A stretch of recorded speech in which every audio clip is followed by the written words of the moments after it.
Provate ad immaginare di uscire di casa un bel giorno e notate che in cielo, proprio sopra la vostra testa, continua a ruotare un elicottero. Dopo un po' che sentito il suono del rimbombare delle pale nel retro delle vostre orecchie, vi rendete conto che il frastuono vi accompagna già da parecchi minuti. Decidete di alzare lo sguardo e notate qualcosa di incredibile. I portelloni dell'elicottero sono aperti e uomini delle forze dell'ordine gettano sacchi di banconote su una folla che si accalca per raccoglierli. No, non siamo a Gotham City e questo non è un episodio della serie TV La Casa di Carta. Questa cosa sta succedendo per davvero nel 2020 in molte parti del mondo ed è uno dei tanti risvolti del momento storico che stiamo vivendo, dove le regole della finanza e dell'economia vengono riscritte ora dopo ora davanti ai nostri occhi e quello che fino a poche settimane fa sembrava impossibile diventa improvvisamente reale. Ovviamente nessuno sta tirando soldi da nessun elicottero. L'immagine che ho evocato è un riferimento all'helicopter drop, una misura di politica economica estrema che fino a poche settimane fa non era stata nemmeno considerata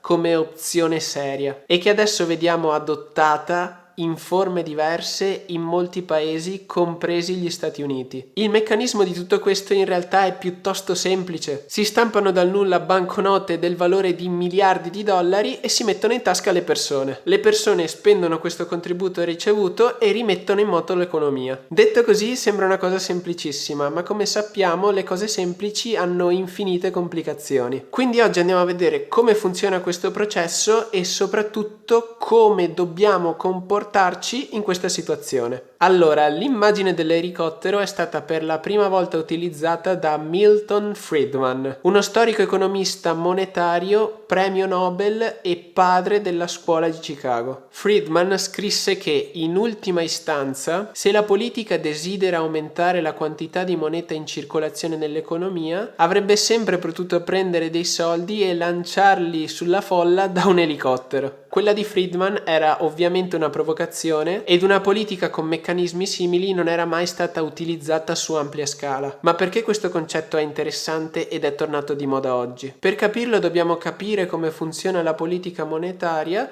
e da dove vengono fuori le banconote che abbiamo in tasca o nel conto corrente. Ed è quello che faremo oggi. E come al solito per realizzare questa tipologia di video dedico moltissimo tempo in ricerca, molto di più della norma, quindi se apprezzi tutto il lavoro che ci sta dietro alla realizzazione di questa tipologia di video, fammi solo un favore. Se non ti dà fastidio, distruggi il pulsante dei mi piace, perché questo mi aiuta a fare in modo che questo video raggiunga il maggior numero di persone e oltretutto è infinitamente apprezzato. Poi se ti senti ancora più generoso, sii libero di iscriverti e attivare la campanellina nelle notifiche. Detto questo, continuiamo con il video. Allora, se l'economia moderna fosse un motore, la benzina che fa girare il sistema sarebbe la liquidità, ovvero la disponibilità di moneta. Senza la moneta avremmo difficoltà a fare qualsiasi cosa. Dovremmo per forza ricorrere allo scambio e questo impedirebbe la maggior parte delle transazioni complesse su cui è costruita la nostra vita. Poi, maggiore la quantità di moneta in circolazione, maggiore sarà la propensione delle aziende ad investire e delle persone a spendere. Questo concetto all'apparenza semplice è in realtà più complesso di ciò che sembra. Ci si potrebbe chiedere perché lo Stato non stampa moneta in quantità illimitate? Bisogna capire che il denaro non ha valore in sé per sé, questo è soltanto un pezzo di carta. La moneta ha il valore che le persone le conferiscono, che le persone le danno, quindi riprendiamo questa banconota, stiriamola per bene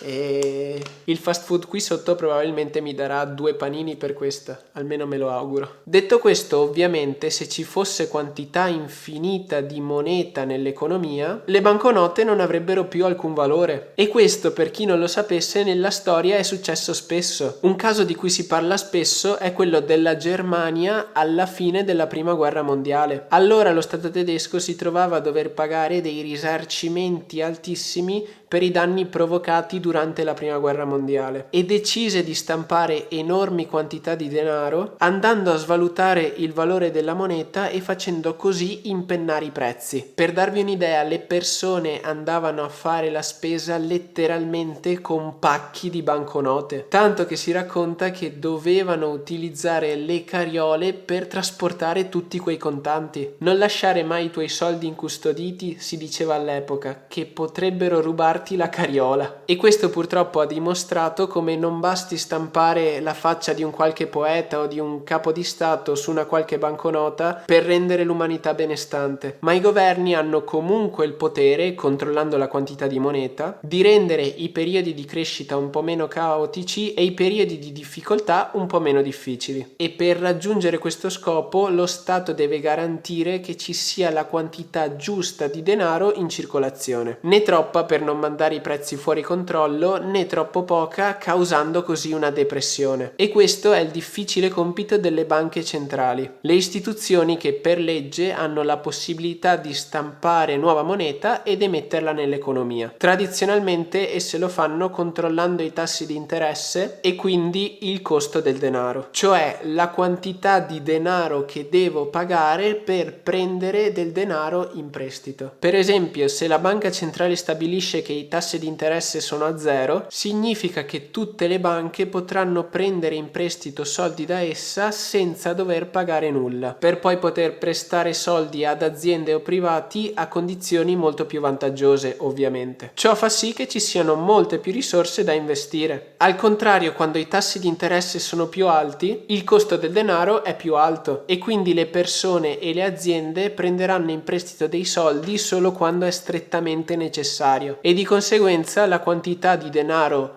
da investire si riduce. Quest'ultima politica viene messa in atto quando i prezzi stanno crescendo troppo e serve quindi ridurre la quantità di moneta in circolo, aumentando così il valore del denaro. Questo era il mondo prima del 2008, ma dopo la grande crisi finanziaria questo sistema non si è rilevato più sufficiente e le banche centrali hanno innovato il loro modo di fare, prestando direttamente i soldi a governi o ad aziende, senza passare attraverso il sistema bancario, attraverso il quantitative easing. Ma ora sembra che siamo arrivati addirittura ad un nuovo livello. In America la banca centrale, la Federal Reserve, ha deciso di mettere a disposizione una quantità di liquidità praticamente illimitata. Questo ha permesso alla Casa Bianca di mettere in piedi un pacchetto di stimolo economico da oltre 2000 miliardi di dollari, 2 con moltissimi zeri dopo, prendendo questi soldi in prestito con la copertura della Federal Reserve. Per farvi capire la quantità, questi soldi equivalgono all'intero prodotto interno lordo dell'Italia. Questa cosa ha permesso a Trump di adottare misure che ricordano molto la teoria dell'helicopter money. Infatti nelle prossime settimane tutti gli americani che guadagnano meno di 75.000 dollari all'anno si vedranno comparire nel proprio conto corrente 1.200 dollari trasferiti direttamente dal governo americano. Questo indipendente dalla propria condizione lavorativa o familiare. Tra l'altro si tratta di una cifra che si va ad aggiungere ad ulteriori sostegni